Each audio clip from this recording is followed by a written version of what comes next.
가계부채가 자꾸 늘어남에 따라 보다 못한 정부가 강력한 규제를 꺼내들었는데요. 바로 전세대출 규제입니다. 이에 맞춰 8월 21일에 신한은행은 조건부 전세대출에 대한 중단을 발표했어요. 그렇다 보니까 앞으로 부동산 시장이 어떻게 흘러갈지 많이 궁금하실 텐데요. 이번 영상에서는 조건부 전세대출 규제로 어떤 부분이 막혔고 부동산 시장이 앞으로 어떻게 흘러갈지 살펴볼게요. 그리고 우리는 어떻게 행동해야 되는지도 살펴볼 예정이니 영상 끝까지 시청해주세요. 서울 부동산 거래량이 5월부터 살아남과 동시에 집값이 다시 상승하고 있죠. 이로 인해 가계비 부담이 더욱 증가함에 따라 정부가 큰 결단을 내렸습니다. 바로 전세대출을 일부 조건에 한해서 중단시키는 건데요. 8월 21일에 금융당국에서 가계부채가 안 줄어들면 전세대출도 DSR 규제에 적용할 거라고 말했는데요. 그러고 나서 같은 날 오후에 신한은행에서 조건부로 전세자금 대출 중단을 발표합니다. 이게 바로 그 기사인데, 신한은행에서 갭투자를 방지하기 위해 아주 구체적인 규제를 내놨다는 걸 볼 수 있어요. 신한은행이 갭투자 등 투기성 성격이 짙은 전세자금 대출에 대한 취급을 중단하기로 했다. 대출 시행일에 특정 조건이 붙는 전세자금 대출을 오는 26일부터 당분간 취급하지 않기로 했다. 여기서 특히 세 가지에 해당되는 대출을 안 해주겠다고 말했는데요. 첫째, 대출 시행일에 임대인의 소유권이 이전되는 조건의 전세 대출이 중단됩니다. 두 번째는 대출 시행일에 선순위 채권 말소 또는 감액 조건이 붙는 전세 대출도 취급이 중단됩니다. 모든 전세 대출을 중단하는 게 아니라 이 세 가지 경우에 한해서는 제한을 거는, 즉 조건부인 전세 대출 규제인데요. 갭투자할 때 매도자한테 잔금 치른 것과 동시에 세입자를 구해서 전세 계약을 하거든요. 근데 이제 임대인의 소유권 이전을 전세 대출 실행일에 못하게 막는다는 겁니다. 그리고 선순위 채권 말소라는 건 또 뭐냐면, 집주인이 그 집에 자가로 살다가 그 집 팔기가 아까워서 세를 주고 본인은 다른 데로 가는 거예요. 이제 다른 집으로 이사 가는데 이때 기존 집의 주택담보대출을 세입자의 전세대출로 갚는 겁니다. 이제 이게 안 된다는 거죠. 그리고 마지막으로 감액 조건이 붙는 전세대출은 세입자의 이제 전세대출로 기존에 집주인이 갖고 있던 빚을 갚는 거에 해당되는데 이것도 안 됩니다. 그럼 조건부 전세대출 중단을 통해서 갭 투자를 못하게 되면 부동산 시장은 어떻게 흘러가게 될까요? 저는 앞으로 이렇게 흘러갈 거라고 봐요. 일단 부동산 매매 거래량이 확실히 줄어들 겁니다. 올해 서울 부동산 거래량을 보면 이렇거든요. 빨간색이 매매 거래량인데 2월에 3,000건이 안 되는 한 2,653건이다가 3월부터 서서히 살아나요. 그러더니 7월에 돼서는 8,000건까지 늘어납니다. 거의 8,600건이네요. 투자 열기가 아직 남아있는 상태에서 거래량까지 동반되니까요. 보시는 것 같이 2월부터 매매 지수가 하락에서 상승으로 전환했어요. 여기 보시면 이제 빨간 그래프가 매매 가격이 상승했다는 건데 2월부터 계속 빨간 그래프죠. 여기는 이제 0%고 2월부터 계속 빨간 그래프예요. 이처럼 심리가 좋은 상태에서 거래량이 많아지면 매매가는 자연스럽게 상승으로 이어질 수밖에 없어요. 근데 전세 대출이 막히면 매매 거래량이 줄면서 이 좋은 분위기가 딱 단절돼요. 그럼 투자자들이 살살 눈치만 보다가 이 열기가 한풀 꺾이게 되는 겁니다. 여기서 잠깐 생각해 볼게. 그러니까 왜 매매 거래량이 줄어든다고 했을까요? 전세 대출이 막히니까 이 전세가의 거품이 좀 걷어진달까요? 전세 들어갈 때 가진 현금에서 대부분 대출까지 풀로 받아서 세입자는 좋은 아파트로 가잖아요. 최대한. 지금까지는 이게 당연했는데 이제 이게 막힌 거죠. 그래서 이전처럼 높은 전세가로 들어갈 수 있는 세입자가 현저히 줄어들게 됩니다. 자금에 여유가 없으면 택도 없는 거예요. 그럼 당연히 높은 가격에 부담을 느끼고 여기 들어갈 수 있는 수요가 줄어듭니다. 그럼 거래하려고 점점 전세가를 낮추다 보니까 이 전세 가격이 안정화되거나 오히려 하락하는 겁니다. 결국 전세 가격과 매매 가격의 갭 차이가 크게 벌어진 상태를 유지하는 거죠. 그럼 갭 투자자도 자금에 여유가 있지 않는 이상 쉽게 투자하기 힘들어져요. 대출도 이래저래 막히고 세금도 많이 내야 되는데 굳이 이 힘든 상황에서 투자해야 되나 싶죠. 물론 아직 8월이 다 지나지 않아서 8월 매매 거래량이 나오진 않았는데 확실히 9월부터는 매매 거래량이 줄어들 겁니다. 거래량이 줄어들면서 매매가가 조정을 받거나 조금 더 지나면 하락할 거라고 보거든요. 왜 그렇게 판단하는지는 조금 이따가 자세히 살펴볼게요. 다시 돌아와서 거래량이 줄어들어서 하락까지 이어지는데 제가 봤을 때 최대 관건은 다른 시중은행이 같이 동참하느냐는 거예요. 다른 시중은행 네 곳에서도 전세대출 제한에 동참해야 제가 앞에서 말했던 대로 흘러가겠죠. 왜냐면 신한은행만 전세대출 막으면 사실 우리 입장에서는 그냥 딴 데 가면 되잖아요. 그래서 다른 은행도 어떻게 할지 좀 지켜볼 필요가 있습니다. 일단 아까 살펴봤던 기사에는 곧 다른 은행으로 확산 확산될 가능성이 있다고 언급하는데요. 저도 이에 동의하는 게 정부가 은행을 계속 부추길 겁니다. 사실 신한은행도 굳이 전세 대출을 규제할 이유는 없거든요. 은행이 무슨 정부 기관도 아니고 본인들은 까놓고 말해서 이자 장사해서 돈만 벌면 그만이죠. 근데 이렇게 부동산 시장을 걱정하면서 대출을 중단한다는 건 아마 정부의 압박이 어느 정도 작용했을 겁니다. 기사에서도 신한은행의 조치는 최근 금융당국의 요구에 부합한다고 되어 있죠. 그리고 과거를 살펴보면 5대 시중은행이 모두 동참했던 적이 불과 몇 년 전까지만 해도 있었어요. 이게 그 관련 기사인데 21년 9월에 써진 기사죠. 여기 보시면 시중은행별로 전세대출 억제 자율 대책이 2021년에 나왔습니다. NH농협은행을 시작으로 국민, 우리, 신한, 하나은행이 모두 여기에 동참한 거죠. 이번에도 아마 이런 식으로 흘러가지 않을까 싶어요. 이번에는 신한은행을 기점으로 나머지 4대 시중은행이 차례로 같이 동참할 겁니다. 설령 그렇게 안 한다 해도 금융당국의 의지가 워낙 강해서 계속 압박을 넣을 거고요. 마침 영상 찍는 당일에 이런 기사가 떴네요. 신한은행도 조건부 전세대출을 중단한다. 기사 내용을 보면 26일 우리은행은 내달 2일부터 다주택자 생활안정 자금 목적 주택담보대출 최대 한도를 기존 2억 원에서 1억 원으로 주기로 했다. 그리고 한도도 2억 내외로 관리한다고 하네요. 그리고 우리은행뿐만 아니라 KB국민은행도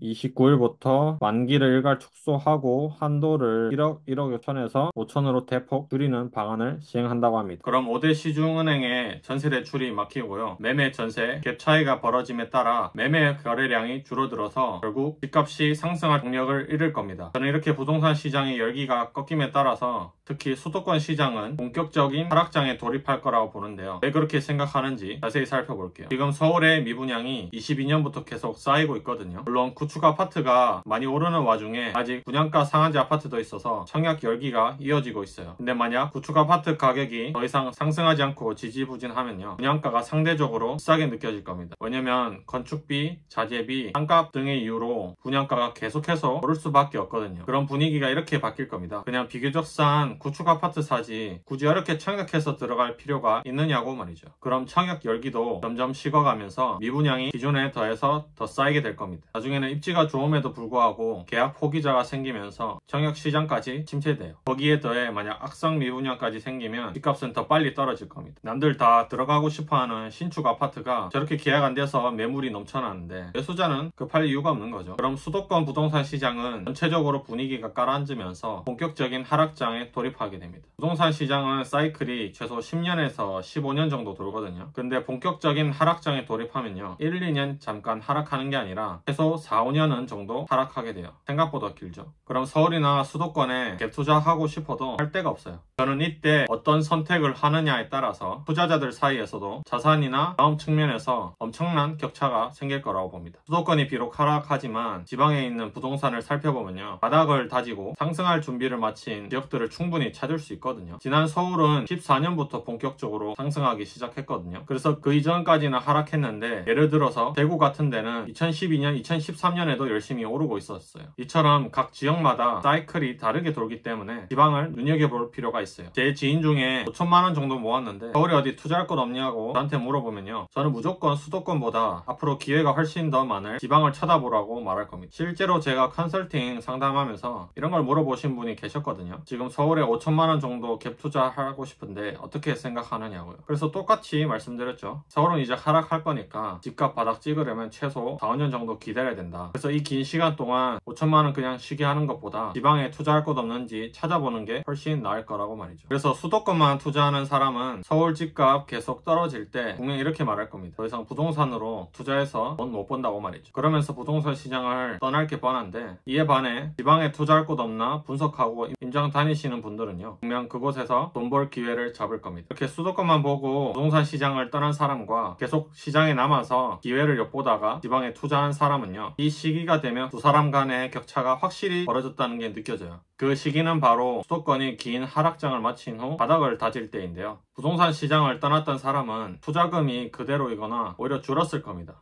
그걸로 소비하거나 주식 같은 다른 투자처 찾다가 깨졌을 테니까요. 거기다가 수도권이 바닥일 때 선뜻 투자를 못할 겁니다. 왜냐면 지금까지 서울 집값 떨어지는 것만 봤잖아요. 근데 어떻게 다시 오를 거라는 확신이 들고 거금으로 투자를 하겠어요. 그에 반해 지방에서 계속 부동산 투자를 했던 사람은요, 시드머니가 분명 그전보다 훨씬 커졌을 거고 경험도 많이 쌓였겠죠. 그래서 부동산 시장을 바라보는 시각이 그전에 비해 완전히 달라졌을 겁니다. 사이클이 지역마다 다르게 돌고 지방이 상승한 것을 경험했으니까 서울에 다시 투자할 때도 망설임이 없죠. 이렇게 종합적으로 봤을 때 부동산으로 부자 되는데 누가 더 유리하겠어요? 당연히 부자이겠죠. 그럼 지방의 부동산에서 구체적으로 어느 지역에 언제 기회가 생기는지는 어떻게 알 수 있을까요? 이에 대한 자세한 내용은 고정 댓글을 참고해 주시면 되겠습니다. 부동산 투자에는 여러 가지 방법들이 존재하는데요. 그 중에는 그냥 타이밍상 운이 좋아서 수익을 낸 방법도 많아요. 근데 이게 나중에도 통할 줄 알고 그대로 믿는 게 진짜 문제인 거죠. 특히 부동산은 단위가 크기 때문에 한번 실패하면 그 타격이 어마어마하죠. 그래서 운빨이 아닌 진짜 수익을 낼 수 있는 확실한 방법을 찾는 게 중요한데요. 저는 이걸 찾기 위해서 수많은 시행착오를 겪었고 그 결과 부동산 사이클과 입지를 통한 확실하게 수익을 낼 수 있는 투자법을 찾아냈습니다. 그리고 이 방법을 여러분들께 알려드리면서 부동산 투자의 길라잡이가 되고 싶어서 유튜브를 시작했답니다. 어떻게 부동산 사이클과 입지를 분석하는지는 매주 영상 업로드하고 있으니까요. 구독과 알람 해두시면 누구보다 빠르게 부동산 투자 방법에 대해 아시게 될 겁니다. 이번 영상을 정리하면 다음과 같습니다. 신한은행에서 조건부 전세대출 중단했는데요. 이로 인해서 개투자하는 데 많은 제약이 생겼어요. 세입자가 높은 전세가를 감당하지 못해서 수요가 줄어듭니다. 이로 인해 전세가는 안정되거나 오히려 하락해서 매매 전세 갭 차이가 큰 상태를 유지하게 돼요. 그럼 자금에 여유가 없는 투자자들은 섣불리 갭 투자를 못하겠죠. 이렇다 보니까 자연스럽게 매매 거래량이 줄어들고요. 부동산 열기가 가라앉게 됩니다. 그럼 부동산 시장은 어떻게 흘러가느냐? 매매 거래량이 줄면서 투자자들끼리 눈치 싸움 같은 걸 하게 되거든요. 그럼 이렇게 시간이 딜레이 되다 보면 투자 열기가 식으면서 구축 아파트의 집값이 옆으로 기거나 떨어지게 돼요.